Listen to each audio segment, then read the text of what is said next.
I'm just your average, everyday guy with a job. I cook, I clean, I drink.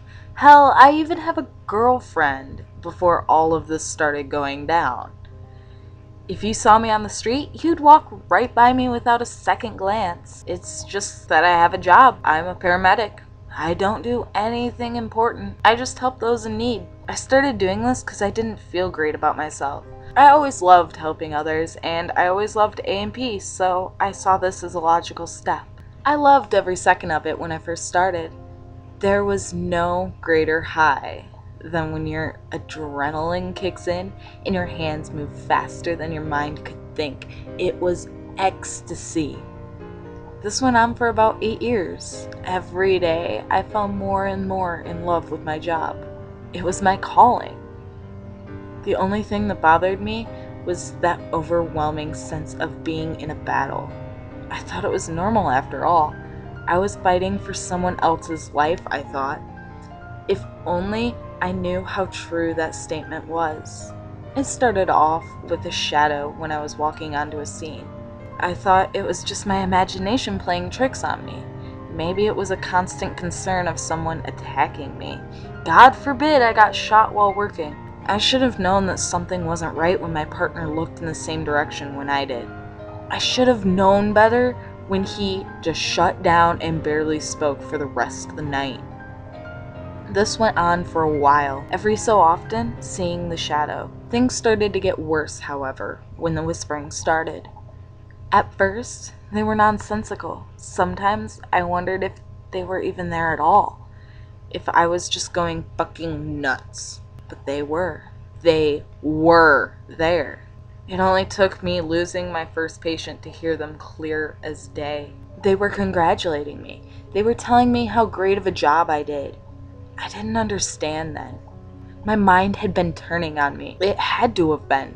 It's the stress. It's the stress of losing someone, I told myself on my way home. I sat at home and hit the bottle, hoping that my next shift would be an easy one. One quiet shift. But it wasn't quiet. I should have known better than to use that word. It's bad luck. Voices didn't go away. They only got louder. Every patient I had, I could hear them. It's their time. She's ours now.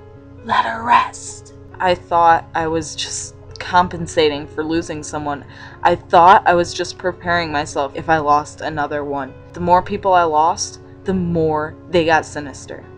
You're almost ready. I haven't seen one this talented in eons. You can't change your fate. Come join us. I didn't understand right then, but I understood it all soon. It was a 5-year-old male. His heart stopped. I had to save this one. He was just a child. I had to save him. We got him in the back of the ambulance, and I started my work. Things felt odd. I felt as if I was in a daze. My vision was blurry. The lights seemed faint against the road. I tried not to think about the voices. I tried to block them out, and I did a damn good job until it screamed my name. John! I heard.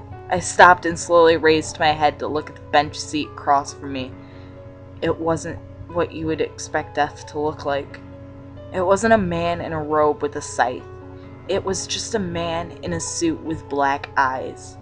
I froze. I had to have been insane. I needed to tell my partner to drop me off in the psych ward when we got to the hospital. His smile was calming. It was the kind of smile you'd expect a great car salesman to have. Calming, but sinister. His hair was well kept for a man his age. I'd have to say about 50 or 60. His eyes were void of everything that makes us human. As if they were a black hole that sucked all feeling out of whatever had this poor misfortune of getting caught in their path. Haven't you been listening, John? He said with a caring tone. You know what you must do. You know who you'll become. Why are you fighting? I started screaming at him. Who are you? What do you want? Why have you been following me? He ignored all my questions. He simply put his hand on the child and started rubbing his head. You fought for so long, John. You know this fate of yours. How much more pain can you endure? What are you talking about? I yelled at him as the child's rhythm became worse and worse. You don't understand, John. We've been here with you since day one. We are who you fight every day. We are the ones who you ignore to do your job. We are you. I began to understand. John, you must know something, he said, looking at the monitor as it flatlined. This will also be your fate. You will die just like everyone else. There's nothing you can do about it. Don't you think I fucking know that? I yelled, grabbing the adrenaline out of my bag. John! He yelled again, knocking the adrenaline out of my hand. You need to understand the forces that be. When you die, John, you will become one of us. The fuck I will, I said, standing up, but I was forced back down by some unknown force. It's not something you can change, John. You have so much potential, so much promise. We've been watching you from the day you were born, and we are very, very excited to meet you. I stopped fighting. I looked into his eyes and I felt something. Something I wish I never would have felt. I felt at peace. It was as if all the stress of saving a life was gone. It was as if I didn't have to fight anymore. It felt like I was being held by my mother again, like all was right with the world. I sat there and placed my hand on the child, and I felt death pass through me. I felt the coldness of nothing reach my heart and sit there. I understood now. I understood why I am who I am. It was as if everything made sense to me. You don't believe me. Hell, if I was you, I wouldn't either. All that I ask of you is next time you see an ambulance, look closely for the man in the suit with black holes for eyes. Maybe I'll see you too.